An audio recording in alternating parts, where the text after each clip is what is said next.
I want to give a perspective on slavery, and this may not be popular, but I've thought about this for a long time, and I'm totally convinced.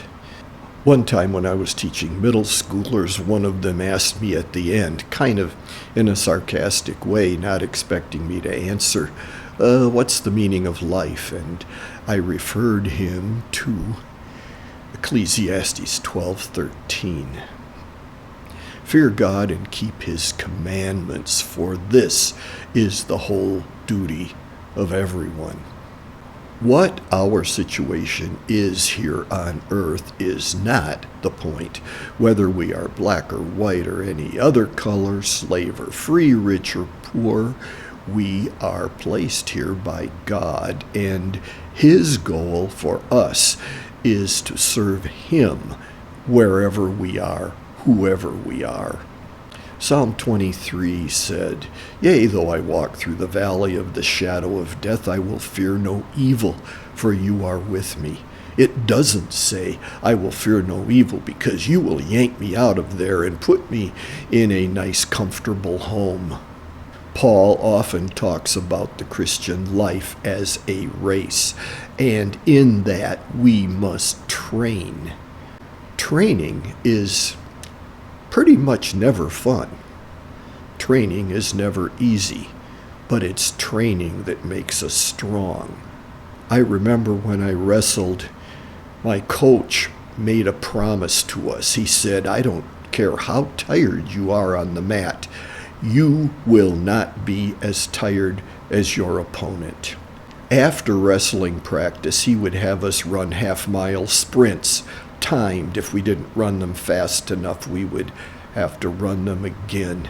After wrestling practice, we would pull each other's t-shirts off because we didn't have strength to raise our arms above our heads. But when we were on the mat, we were strong.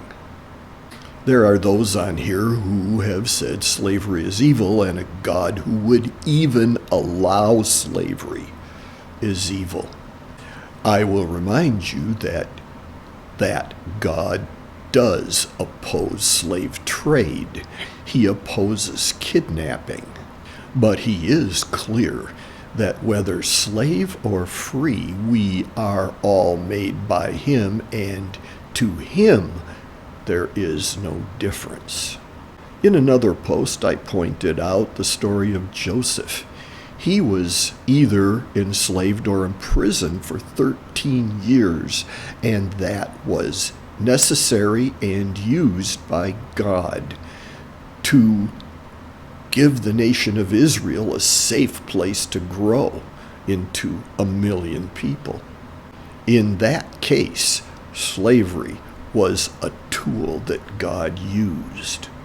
So here's my point, which I know will be unpopular, but which I am totally convinced of. Slavery or freedom, richness or poverty, ethnicity, even life and death are just tools that God uses to accomplish his good.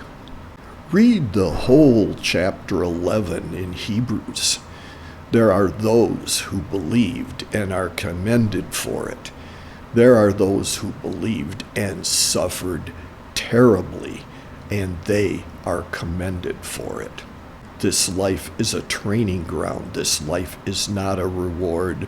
The reward comes later. What we as believers can expect from God is that he is with us in whatever situation we are.